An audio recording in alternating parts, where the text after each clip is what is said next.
Hello everyone and welcome back to another video from Gaming Basics. In this video, I'm going to show you how to log into your existing account on the eFootball game. So let's get started right away.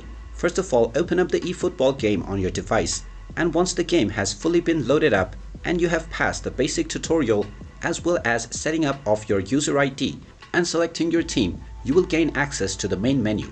Now from the main menu page, tap on Extras at the top right corner and then tap on Support. From the support page, you will find the link data option. Go ahead and tap on it, and now you have two different options to link your data as well as sign in to your existing account. If you used your Google Play account to sign up for your eFootball account while creating your account, then tap on Link using Google Play. Otherwise, tap on Link Konami ID and then you will be asked to enter your credentials.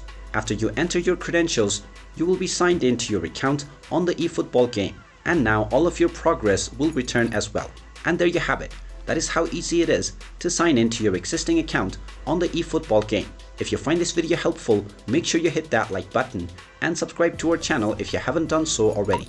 Also ring that notification bell to never miss another update from us. Thank you for watching, and I will see you again in the next video.